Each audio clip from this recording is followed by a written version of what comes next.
Hi my brand babies, welcome back to my channel, and if you're new here, go ahead and hit that subscribe button. I'll be glad to have you a part of the family. And yeah, so let's get started, guys. So I'm going to start off by using this Zulu palette, and I'm going to use this yellow shade from there. I don't know the name of this, the number of this brush, so I'm just going to list that in the description bar. But I'm trying to use this brush because when you're using a transition color, you want to make sure the brush is a fluffy brush. So I'm just using that for my transition.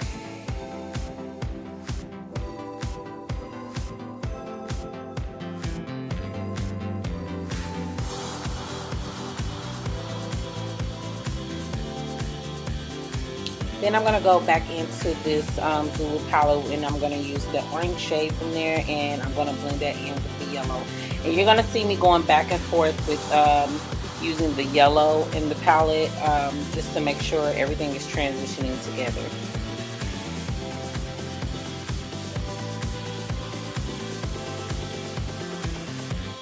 So next I'm going to go into the Morphe 3502 palette, and I'm going to use this more brick shade. I believe that's chestnut from that palette.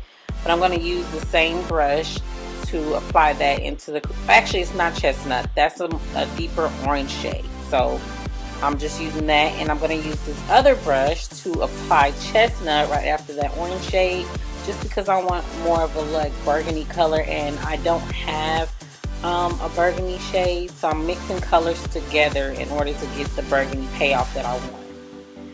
And this brush is just a tapered fluff brush, I guess you can say. So here you see me going back with that yellow shade and to blend out those edges of the crease area. So now I'm going to go in, I believe I'm using the same brush to apply the chestnut color, or not the chestnut, but the other shade that's closer to chestnut. It's right at the end. I will also need to leave the names of the shadows down below as well that I'm applying, because it's kind of hard like doing a voiceover and not having the palette in front of me. So I will list those names of those shades from this palette down below as well.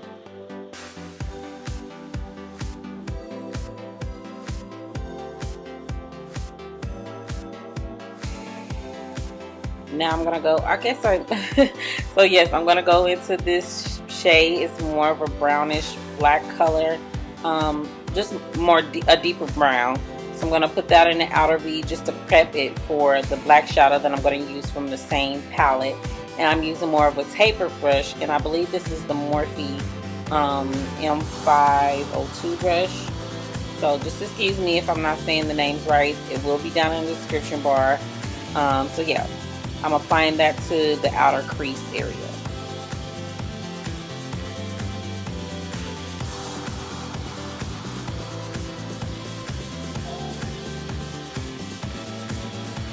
And I'm going to go ahead and blend that out, and I'm going to use those burgundy shades to make sure the black is blended out and seamless.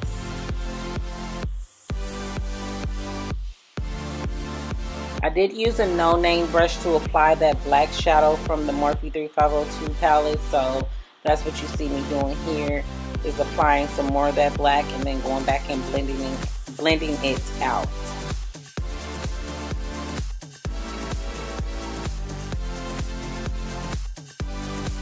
Back with the yellow and the orange, blending everything out, making sure it's seamless.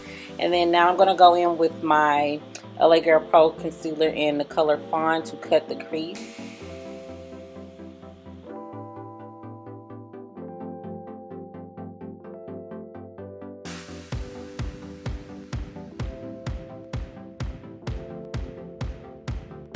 Next I'm going to go in with this Hard Candy pigment. It's more of a glitter and not a pigment, which is why my eyes started to have creases in it. And I ended up having to go back in with an actual glitter glue, and so it was kind of all messed up by the end of the night. But it just depends on how you apply it. But it came out nice for the video. But I would advise just going in with the regular glitter if you want. Not this pigment, because it's really not a pigment, it's actually glitter to me. So yeah, Just going back and applying those shades, make sure everything is blended together. And then I'm going to go in with my Wet n Wild megaliner. I blinked and ended up messing it up and having to go back and put some more of that glitter stuff on top. So just excuse that part. We messed up sometimes. We just go back and clean it up. That's the moral of the story. Just go back and clean it up.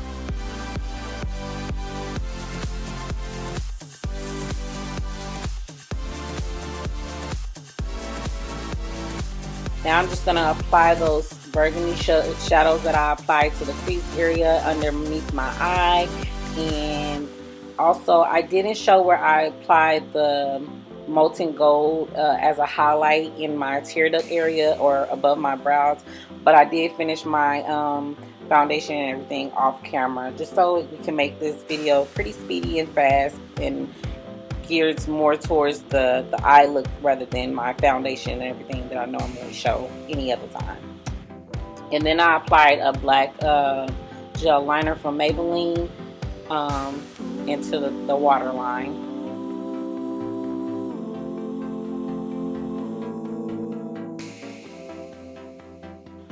Now I'm going to go in with Maybelline Big Shot Mascara, and I apply that to my top and my bottom lashes.